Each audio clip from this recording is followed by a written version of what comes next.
We're going to take a look at how arrays work in the C# programming language. I'm assuming by now that you already understand what arrays are in a general sense, so if you don't, and if you haven't watched it yet, you should go back and watch the video that is an introduction to arrays.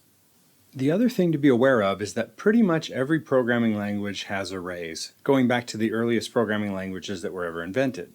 So whatever language you've used before probably has arrays in some form, but it might be a little different than Java. In particular, I want to mention to all my Python programmers that arrays are not the same as the lists you've probably been using in Python. They're similar in a lot of ways, and they certainly look alike in terms of how you write the code, but there are some important differences. And Python actually does have arrays, but I doubt you've ever used them there, since most Python programmers just use lists instead. So just be careful that you don't get those two things mixed up when you're using Java. With all that said, let's go ahead and jump into our IDE and start making some arrays. I happen to be working in the Writer IDE this time, but it doesn't really matter which one you're using. In that first video, I used this example of a team where we wanted to keep track of the names of a handful of team members with 6 or 7 players altogether. And I've started to write some code to do that without arrays. And so the first player is John. And now if I want to keep track of another name, I have to make a new string variable for that. So that's player 2, and her name is Marie. And if you're just working with a small number of variables like this, then doing it with individual variables is not that big of a deal. Maybe it's a pickleball team or something like that. A few variables is easy to deal with. But what if it's a football team? And now we have at least 22 variables that we're going to have to keep track of, and maybe even more than that if we have substitute players and things like that. Very quickly things start to get unwieldy, right? It starts to become a real pain to deal with all these separate variables. And that's where arrays come in.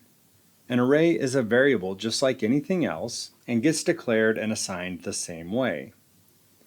This is an array of strings in this case, so I'm going to start out with the data type string, and now I need an identifier or a name for the array, and it should reflect that this is plural. So if we're going to go from a player to a group of players, then the identifier players is probably a good name for this array. And often we do use that as kind of our go-to name for arrays. We just add an S onto the end of whatever we're talking about. But team is also good because it's the idea of a group of players as well. And it makes it clear in my code that when I refer to team, I'm talking about the whole group, not just an individual. So this creates a string called team, and that's what we've been doing all along. If we want to make this an array, the syntax that we add is a pair of these square brackets right onto the end of the data type. And we have to start being careful now because we've got curly braces for code blocks, we've got parentheses for methods, and now we're adding these square brackets, which are kind of above your return or enter key on the top right part of your keyboard. These two symbols are always going to represent or refer to an array in the C# programming language. So anytime you see square brackets like this, we're talking about an array.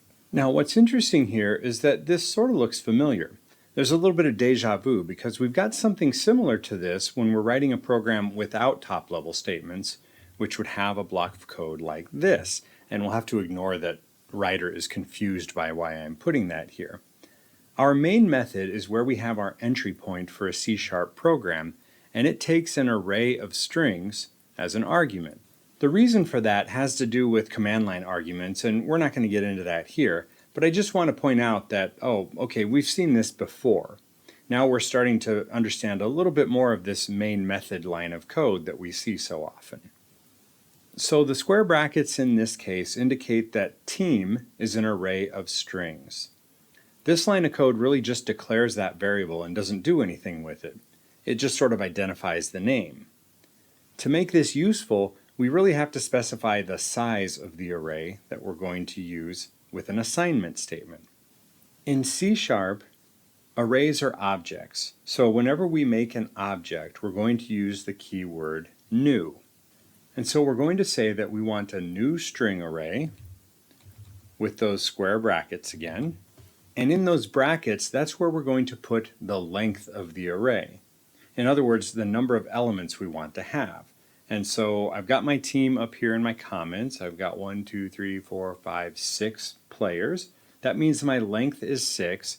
and I'm going to put the number 6 in these square brackets and then end that line with a semicolon.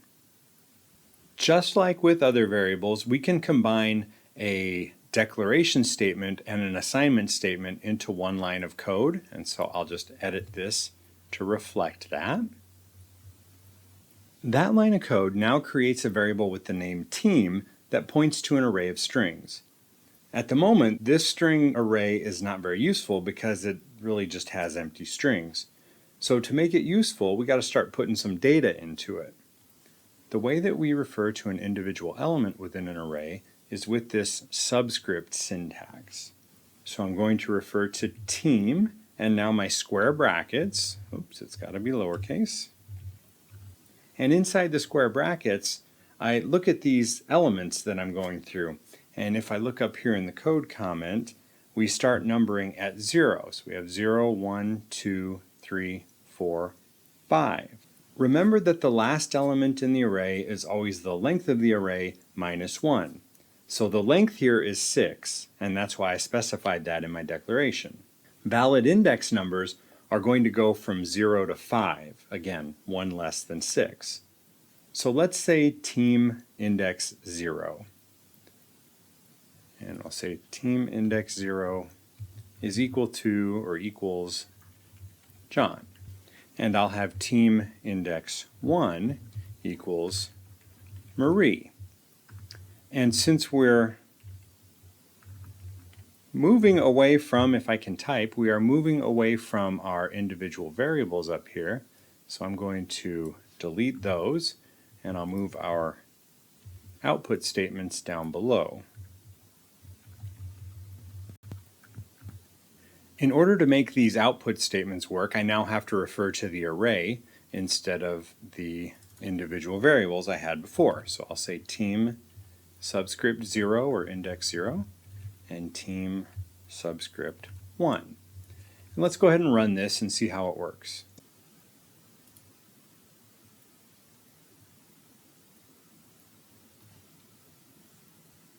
This code works, but it's turning me into a liar. I said the whole point of this was to not have to deal with all these variables individually, and that's where we're headed with arrays. But we have to get there first. And so for now, you have to trust me that in a few minutes here, we're going to get to that point where it's more efficient. But I want to pause for a moment to talk about this idea of accessing arrays with these index numbers. Now remember, valid index numbers go from 0 to the length minus 1, which is going to be 5 in this case. So these index numbers can refer to any of those valid numbers within that range. For example, 3. And it's hard to remember this when you're starting out, but 3 isn't actually the third element in the array because we started counting at 0. So 0, 1, 2, 3. So it's not the third element, but it's actually the fourth. If I change this index number to 3 and run this again, that hopefully is pointing to David. But if you run it, I don't get David, and that's because I didn't actually assign anything to that element yet. Remember, when we create this string, it's full of emptiness, essentially. It's going to put an empty string in each one of those elements. So I'm going to have to move up here and add another assignment statement and say team3 equals David. And again, it's a little frustrating because I'm doing all this extra work, right? It's actually more work to type team bracket 3 bracket instead of just typing player 3. And running that should get us the result we're looking for. One last thing before we try and make this a little more efficient is a very common mistake happens when students try to refer to an index that is invalid. So for example, it's really common for a student to say, well, I want the last one in the array, that's Vanessa, and there are 6 elements in there, so I'm going to say, let's print out number 6. And I run that. Well, as I've said a few times now, the valid index numbers go from 0 to 5 in this case, so 6 doesn't work. And what I get is this error that is called an exception in C#, but this error is known as an index out of range exception. And it's a funny way of saying it, but what it's telling us is that I used an index number that is not valid. Later on in our programming careers, we'll learn how to handle these kinds of exceptions a little more gracefully, but for now, it crashes my program. So it's going to be really important that I'm careful about how I use these index numbers and make sure I'm using an index that is in bounds. But as long as I do have a valid reference, then this element that I'm referring to in the array, I can treat that like any other string variable like we've been using all along to this point. So we may not know a lot of these things yet, but there are a bunch of string methods we can use. So for example, I can put toUpper, and that will convert that temporarily to an uppercase version of the same string. The point here is that students often try and make arrays these really complicated things, but if you just focus on the fact that if I have the name of the array and then a valid index number inside those square brackets, I've now got a string just like I've had all along up until this point in my learning. And I can do with that anything I would do with any other string. And just as one other quick example of how students can make this a little more complicated than it needs to be, if I want to change team member at element 0 from John to somebody else, I just use an assignment statement, right? The same way I got the data there in the first place.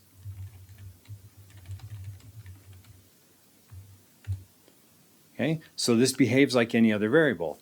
It was John, and now once the code gets to this point in program execution, it's going to throw out the text John, and it's going to replace that with this new text, just like a string we've been using all semester.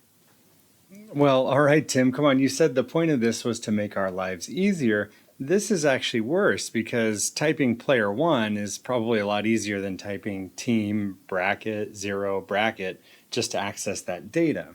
Let's go ahead and comment out our existing array code here and learn the first shortcut we're going to have to make arrays a little more useful and a little more efficient.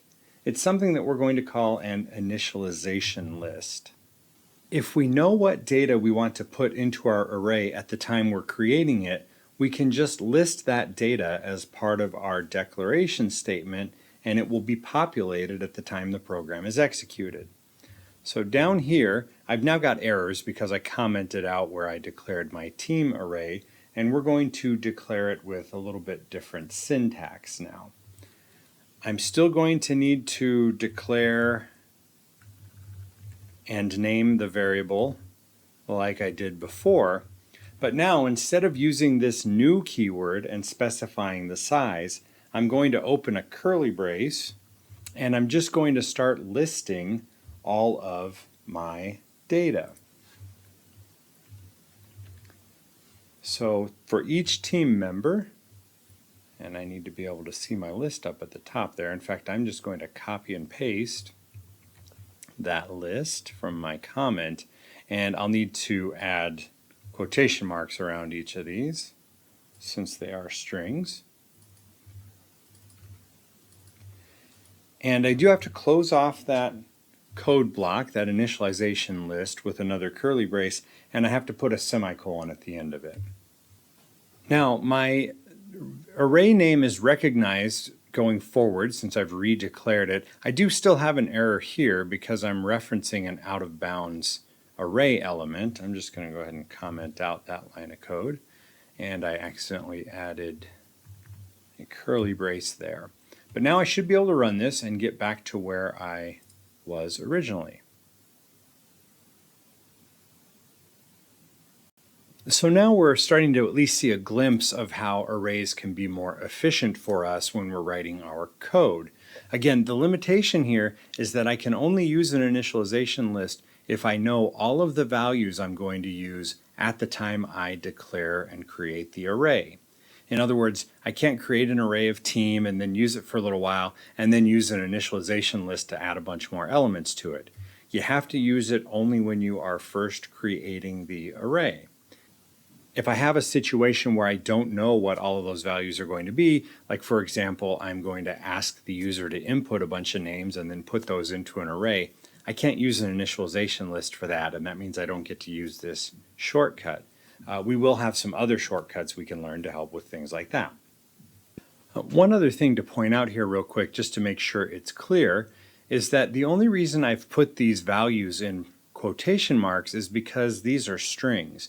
If I were creating a numeric data type, like for example an array of doubles that I'm going to say like prices, and I want to use an initialization list for that, I just list those values as I normally would without parentheses, without quotation marks, excuse me.